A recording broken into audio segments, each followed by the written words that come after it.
We talk a lot about what people can do with estate planning, and it's going to become a larger conversation, folks, because the Tax Act that was signed in 2017 is set to expire at the end of next year, and it's going to have a dramatic effect if it doesn't get extended. Now, we don't know who's going to win the election, obviously, but if Trump wins, it's likely it will be extended. If Biden wins, he's already talking about changing that. So you're going to start hearing a lot of these conversations right now. So planning will become important. And part of that would be that there's this annual gift tax exclusion. It's now up to $18,000 per person, so $36,000 per couple. That can have a dramatic effect on how you do your estate planning and your gifting. Oh, absolutely. And if you think about it, I mean, if you're in a position where you can actually gift that much, God bless you. That's fantastic. But if you think about if you are a married couple and you can gift $36,000 to a person, imagine what you could do to a couple or a family, the extent to which you can reduce your taxable estate. Because that's one of the biggest changes is that when you do pass, you get a taxable estate.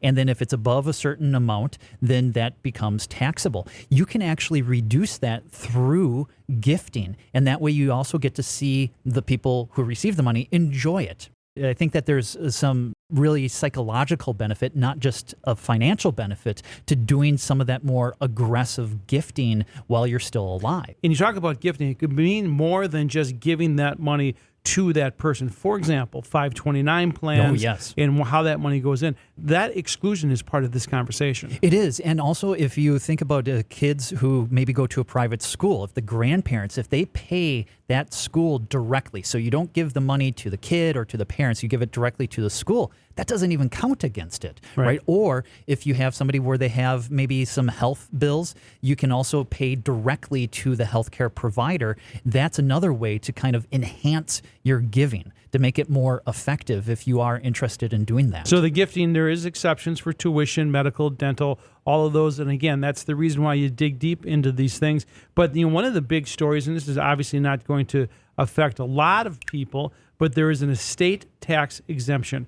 And right now it's $13,610,000 per person. So you can give away a whole lot of money. Now, that could revert back. And, I will tell you, when I started in the business, Brian, it was $600,000. So there's a lot of changes that could happen. You have to start your planning now because we don't know what's going to happen over the next 18 months. That's right. There are a lot of uncertainties out there, and you really need to have a plan. Make sure there's some flexibility built into it. And I know one of the mantras that we're hearing oftentimes is that use it, you might lose it.